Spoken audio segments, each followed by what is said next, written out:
ያው ተጫወትሽ እንደተለመደው ተሸነፍሽ ኖርምዬ በዚህ ውጤት ብዙ እንዳትደሰት ያርሰናል ደጋፊ ገባህ አይደል እኛም ይሆናል እነሱ ማውራታቸው እንዲያሳፍራቸው ቢያረጋቸው ነው እንጂ እኛን ያን ያህል ሊያስደስተን የሚገባ አይነት ውጤት አይደል ምን አገባን ገባህ አይደል ምን አገባን አንተ ይወየልክ አይደል የራስ ስራ አለበት ተረዳኝ አይደል ከጨዋታው ግን የተገነዘብነው ነገር ማለት ምንም አይነት ታክቲክስ አያስፈልግህም ብሩኖ ካለህ ማለት በቃ በተለይ ሜትሩ ፈርስት ሃፍ ሜትሩን ሎከር ሩም ውስጥ ረስቶት ነው ሰከንድ ሃፍ ሜትሩን አመጣ መተረውና ለካሰሚሮ ጎል ማለት ምን ነው ማን ዴ ገባርለ ቀይ ስለወጣብሽ ነው እንጂ ካምባክ ሰሪ ነበር አባት ገባሽ አይደለ ፈርስት ሃፍ ግን እንደዚህ የተጫወቱበት መንገድ ምን ነው ካልሽኝ ማለት ነው 24 ቀን ለማንቸስተር ዩናይትድ ተጫዋች ጊዜ ከሰጠው ግልጽ የሆነ ነገር እኮ ነው ክለብ ይሄድበታል ወይ ደግሞ የትርፍ ቀን ስራ ምክንያቱም 2 ወር ደሞዝ እንዴት ይበላል ሳይጫወት ሁለተኛ ወር ደሞዝ ይበላል ሳይጫወት ገባርለ ክለብ ሄደበት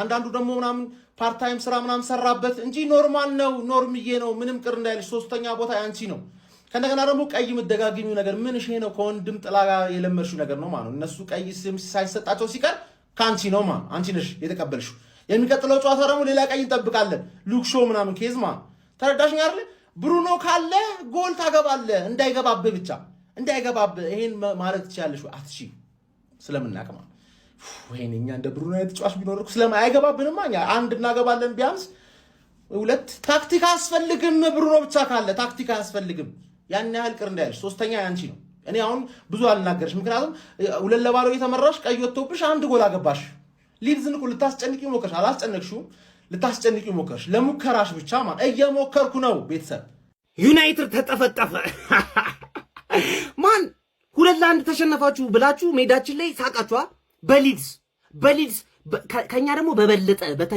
በተጣለ ቲም ተሸነፋችሁ በሊድስ ማለት የሰው ልጅ እንዴት ነው በሊድስ የሚሸነፈው ሊድስን 9 ጎል ነው ያገባንበትኛ ደርሶ መልሳው ለምሳሌ ብሩኖ አሲስት አደረገ ዛሬ ይሄ ሰውዬ ተውተኔ ስለዚህ ሰው ያላወራ ማን ግን አትችሉም ሜዳችሁ ላይ ተሸነፋችሁ ማን ሙሉ ጨዋታውን ተበልጣ ሊድሶች እንደው ካልቨርት ሉዊን ብሎ እኔ ኳስ ተጫዋች የለም ተናግሬ ነበር ካልቨርት ሉዊን ብሎ ኳስ ተጫዋች የለም መጽሐፍ ጸሐፊ ነው ይሰውዬ ምንም ነገር አይችልም ጸጉሩን ተሰርቶ ቀይ ብቻ ማሰጠትና ያን ኳስ ከጎል ያወጣ ማን ቀዩ ይገባል አይገባም አያገባኝም እኔ ዳኛ ነኝ የምጠይቀኝ ይገባል አያገባኝም ይገባል እንደው ገብቷላ ባለፈው እኛ ላይ ቋጠራችሁ ህይወታችንን እንዲመረን ያረጋችሁታ እንዳልይዛችሁ እያንዳንዳችሁ ትደበቃላችሁ እንዳልይዛችሁ ናውጣ ቀብራራው ናውጣ እስቲ ና አየህ ወሩን ሙሉ አልተጫወትኩም ምን ያንደ ሳልጮት እንደደሰት የፈጠረኝ ማን ነው አላልክም ማን አባክ ደስተኛ እንድትሆን አደረገ ሲጀመር ቡድንህ እኮ ባለመጮቱ ብቻ ነው ደስተኛ ሆነህ የተቀመጥከው እንጂ ወደ ስራን ከገባማ ከተጫወተ እኮ መሸነፍ ባህሉ አይደል እንዴ በተለይ ዘንድሮ አንተ ለኛ ተነግረናለህ ካሪክ መጥቶ ተከታታይ ቢል ለኛ እንዲ ደረታችሁን ተነፉብናላችሁ ይኸውልህ በእኔና ባንተ መሐከል ያለው አንድ ነገር ነው ልዩነቱ ማለት ነው በመተማረው በእያንዳንዱ የትምህርት አይነት በሙሉ ወድቀህ የቀረህ አንድ ቻሌንጅ ነው እሱን ጸጉር የማስቆረጥ ቻሌንጅ ነበር የቀረ እሱን እስካሁን ድረስ ማለፍ አልቻልክም ያንን ሰው ያቅምለህ ለቀዋል ዘንድሮ እኮ አላማችሁ ጸጉር ማስቆረጥ ነበር እሱንም ማስቆረጥ ያቃተ ቡድን እንዲያጋፊ ነህ ምንም ማባካታ መጣም በቃ እኔ እኮ ነገርኩ አንተ አለመጮት ብቻ ነው ደስተኛ እንድትሆን ያደረገ ይቅርባችሁ ሳትጮቱ እየተቆራራችሁ ብትኖሩ ነው ጥፍታባሽ በሜዳና በደጋፊሽ ታፍልተሽ ነበረ ሰሞኑን አፍልተሽ ከተን ያልኩት ከአራት ረጅም ቀናቶች በኋላ ጨዋታውን ያደረገው ማንቸስተር ዩናይትድ በሜዳውና በደጋፊ ፊት በሊድስ ዩናይትድ የ2-1 ሽንፈት ደርሶበታል። እውነት ለመናገር በጣም ደስ የሚል ጨዋታ ነበር የተመለከትነው። በማንቸስተር ዩናይትድ በኩል ሊሳንድሮ ማርቲኔዝ በቀይ ካርድ ከሜዳ መሰናበት ችሏል። ሊድስ ዩናይትዶች የመጀመሪያ አጋማሽ ላይ በጣም ጥሩ እንቅስቃሴ ማድረግ ችለው ነበረ። ሁለቱንም ጎሎች ማስቆጠር የቻሉት የመጀመሪያ አጋማሽ ላይ ነበረ። ከዛም በላይ ጎሎች ማስቆጠር የሚችሉበት እድል ነበር፣ ነገር ግን መጠቀም አልቻሉም። ሁለተኛ አጋማሽ ላይ ማንቸስተር ዩናይትዶች በቀይ ካርድ ከወጣባቸው በኋላ አንድ ጎል ማስቆጠር ችለው ነበረ። ከዛ በተጨማሪም ጥሩ እንቅስቃሴ አድርጎ ነበረ ያቻነቷን ግብ ለማግኘት ነገር ግን አልተሳካላቸውም። ጨዋታውን 2-1 በሆነ ውጤት ተሸንፈዋል። ማንቸስተር ዩናይትድ አሰልጣኝ ካሪክም ማንቸስተር ዩናይትድን ከያዘበት ጊዜ ጀምሮ በሜዳው ምንም አይነት ጨዋታ አልተሸነፈም ነበር። ነገር ግን ይሄ ሪከርድ ዛሬ አብቅቷል ማለት ነው። እናንተስ ጨዋታው እንዴት አያችሁት? ሀሳባችሁን ኮሜንት ሴክሽን ላይ አስቀምጡልኝ። ኮፒ ሊንክ እንዲሁም ደግሞ ላይክ እና ፎሎ ማድረግ እንዳይረሳ። ማንቸስተር ዩናይትድ ከ23 ቀናት በኋላ የፕሪሚየር ሊግ ጨዋታን በሜዳው ኦልድ ትራፎርድ ማድረግ ቢችልም በሊድስ ዩናይትድ የ2-1 ሽንፈት ገጥሞታል። በዚህ ጨዋታ ላይ ዩናይትዶች በፈርስት ሃፍ የት እንደነበሩ በጣም ግራ የሚያጋባና ጥያቄ የሚያስነሳ ይመስለኛል። ሊድስ ዩናይትዶች እንደውም ከሁለት በላይ ጎሎችን ማስቆጠር የሚችሉባቸውን አጋጣሚዎች ማግኘት ችለው ነበረ። ግብ ጠባቂው ሴኒ ሌመንስ እንዲሁም ደግሞ ሊሳንድሮ ማርቲኔዝ ብሎክ ያደረገው ኳስ ተደምረው ነው እንጂ ማንቸስተር ዩናይትድ ከዚህም በላይ ፈርስት ሃፍ ጎሎች ሊቆጠሩ የሚችሉበት እድሎች ነበሩ። ለሊድስ ዩናይትድ ሁለቱን ጎሎች በፈርስት ሃፍ ማስቆጠር የቻሉት ተጫዋች ኦካፎር በ5ኛውና 29ኛው ደቂቃ ላይ ነበረ። የተሻለውን ቡድን የፈርስት ሃፍ ሊድስ ዩናይትድ ነው ማለት ይቻላል። በማንቸስተር ዩናይትድ በኩል ሰከንድ ሃፍ የተሻለ ሆኖ ለጨዋታ የቀረቡ ቢሆንም ነገር ግን 56ኛው ደቂቃ ላይ ሊሳንድሮ ማርቲኔዝ በቀይ ካርድ ከሜዳ ተሰናብቶ የቤት ስራቸውን አክብዶባቸው ነበረ። 69ኛው ደቂቃ ላይ ግን ካዚሚሮ ተስፋ የምትሰጥ ጎል በግንባሩ ከብሩኖ ፈርናንዴዝ የተሻማለትን ኳስ ማስቆጠር ቢችልም ከዛች ጎል ውጪ እንግዲህ ማስቆጠር ተስኗቸው ይህንን ጨዋታ 2-1 ለመሸነፍ ተገዷል። በዚህም ማንቸስተር ዩናይትድ በቶፕ 4 ፉክክሩ ላይ ከአስቶን ቪላ ጋር ያላቸውን የነጥብ ልዩነት ማስፋት የሚችሉበትን እድል ሳይጠቀሙበት ቀርተው በተመሳሳይ 55 ነጥብ ሶስተኛ ደረጃ ላይ በጎል ክፍያ ከፍ ብለው ተቀምጠዋል። ሊድስ ዩናይትዶች እንግዲህ የዳንኤል ፋርኩ ቡድን የመውረድ ስጋት እንዳለበት የሚታወስ ነው። ጨዋታውም ለነሱ በጣም ወሳኝ ነበረ።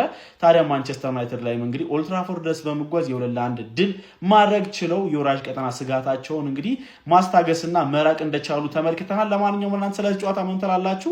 እነ ካዚሚሮ በዚህ ጨዋታ ላይ ለኔ በማንቸስተር ዩናይትድ በኩል በጣም አስደናቂ ፐርፎርማንስ ነበራቸው። የሊድስ ግብ ጠባቂም በተመሳሳይ ማለት ነው። ሉክሾም ለኔ ጥሩ ፐርፎርማንስ ከነበራቸው ተጫዋቾች መካከል በጨዋታ ላይ ይጠቀስ ነበረ። ነገር ግን ዩናይትድ እዚህ ጨዋታ ላይ ምንም ነጥብ ማግኘት ሳይችል ቀርቷል። እናንተ ስለዚህ ጨዋታ ምን ትላላችሁ? ሀሳባችሁን አጋሩኝ። ፕላስ ምልክቱ መጫ እንዳትረሱ። ከአንድ ወር አንድ ቀን እየተጫወቱ ዛሬም ተለጠፉ በበዓል ማግስቱ በልልኝ ምድረ ቅሪላ ሁላ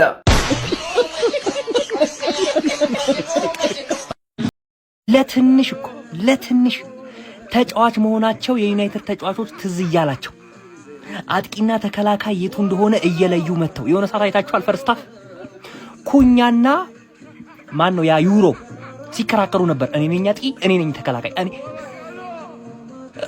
ትዝ እያላቸው ሲል ሰዓት አለቀ። ለትንሽ ሄነ ወንድም ጥላ በቃ ስንወድቅም አብረን ስንነሳም አብረን ነው። እንዲህ ነው ወንድም ማለት። አንተ በልብህ እንደምትወደኝ አውቃለሁ እና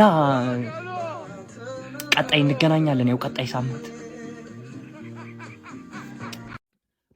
ምን አይነት ጨዋታ ተመለከትን? ያራዳ ልጆች በሚያስገርም ሁኔታ 2-0 ሊድሶች ሲመሩ ቆይተው ማለት ነው። ሰከንድ ሃፍ ላይ ሊሳንድሮ ማርቲኔዝ በሰራው ጥፋት ማለት ነው በቀይ ካርድ ከሜዳ ከወጣ በኋላ ማለት ነው ማንቸስተር ዩናይትዶች ምንም አይነት የተጫዋች ጎዶሎ ያዩ ሁሉ አይመስሉም ነበር። በጣም አስደናቂ ነበሩ ማለት ነው። ያው እንደተጠበቀው ብሩኖ ፈርናንዴዝ እንግዲህ እንደዚህ እንደ አለሚቱ መች እንደሱ ታጎርሳለች። አራዳ ልጆች ለካዝሜሮ ቆንጆ አሲስት አድርጎ ካዝሜሮን በአግባቡ ኳሷን ተጠቅሟት ማለት ነው 2-1 ማድረግ ችሎ ነበር። ብዙ ድሎችን ሞክሮ ነበር ማንቸስተር ዩናይትዶች። ነገር ግን ሊድሶች የሚቀመሱ አይደለም ማለት ነው። ሊድሶቹ ግብ ጠባቂ እንግዲህ አራዳ ልጆች ዌልሳዊው ዳርሎ እጅግ በጣም ድንቅ ነበረ ማለት ነው። ኳሶቹን ከምንም ነው የሚያወጣቸው ማለት ነው።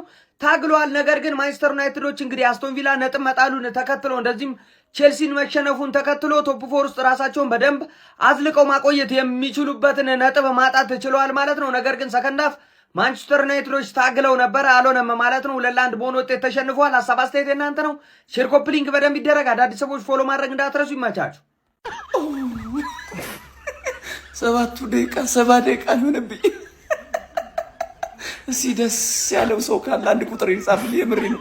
መቼም ኢን ሚሊየንስ የኢትዮጵያ ሕዝብ ደስ ብሏቸዋል። የምር ሊድስን ማን እንበለው? የምሬን ነው። ማን እንበለው?